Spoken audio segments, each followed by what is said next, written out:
বরের কাছে কদিন পর খাবি কে তবে একটা এঁচড় কিনেছি, আর এমন সালাদ জাত এঁচড়টা কিনে দেয় তারপরের দিন কাজে চলে যাবে না। উড়ির তরে এঁচড়টা ফ্রিজের ভিতরে এক সপ্তাহ পরে শুইকে দড়ি হয়ে গেছে। তা আজকের এই বাড়ি আইছে ওই জন্য এঁচড়টা বার করিস।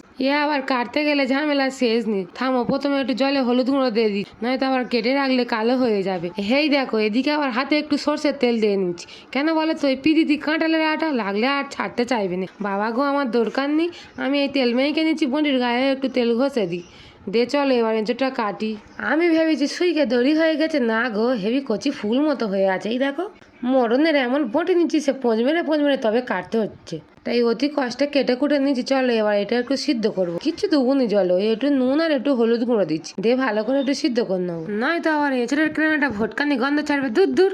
তাই যাই পারে হোক গে। আমি আবার এতে গোটা দিয়ে আলুও দিচ্ছি। আলুটা প্রথমে দিই না, তো ঘেঁটে গোবর হয়ে যাবে সিদ্ধ হয়ে গিয়ে এঁচড়ের সাথে। ওই জন্য এই মাছ পাতে এঁচড়টা হাফ সিদ্ধ হয়ে গেলে তারপর আলুগুলো দিচ্ছি। দেই মিনিট 2 মতো ফুইটা আর এই নাইমে নিলুম। এবার কিরম ভাল করে ধোঁয়া উঠতে দেখো, আর ফুঁদে একটু ধোঁয়াগুলো সরিয়ে দিচ্ছিল। আর এই দেখো, আমার বড় আবার চিংড়ি এনেছে আজকের বেবাড়ির মতন স্টাইল করে। চলো এঁচড় চিংড়িটা তৈরি করবো কায়দা মেরে একদম। প্রথমে এই চিংড়িটা নুন হলুদ দিয়ে মিশিয়ে নিয়েছি। এবার একদম হালকা করে ভাজতে হবে, বেশি ভাজলে আবার কিরম বাউল কামের মতন ছিবড়ে হয়ে যাবে। তাহলে দেখলে দেখলাম চিংড়িটা হালকা করে ভেজে আর তুলে নিয়েছি।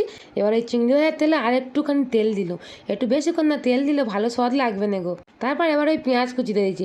হাই যা, আমি সেই কি ময়লা দিয়েছি তোমাদের দেখাতে ভুলে গেছি। দেখুনি তা কি হয়েছে, মুখে বলে দিচ্ছি শুনে নাও। হলুদ গুঁড়ো, লঙ্কা গুঁড়ো, একটু মিট ময়লা দিয়েছিল, দিলে কিন্তু হেভি সুন্দর স্বাদ লাগে মিট মশলাটা। আর হচ্ছে কি একটু নুন দিয়েছিলাম। তারপর এই ভালো করে কষে নিয়েছিলাম, নিয়ে আর এই বল করে তেল ছাড়তে আবার এই আদা রসুন বাটা টমেটো দিচ্ছি, দিয়ে ফের ভালো করে কষে নিয়েছি।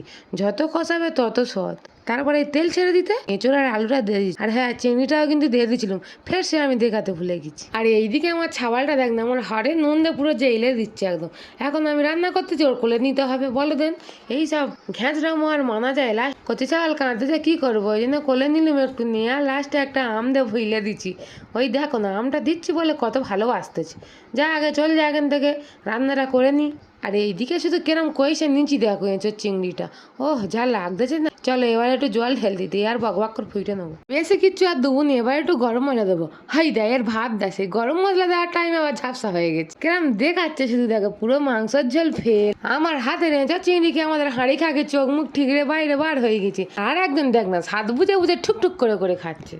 ও খাচ্ছে আর আমার মেয়ে পাশ থেকে লাইক করো করতেছে। সবাই খাচ্ছে তো ঠিক আছে, আমি একটু শান্তিতে খাবো। এই সালাদ জাতের জ্বালায় খাওয়ার কল নি, কিন্তু এঁচড়টা খেতে হেই লেগেছে।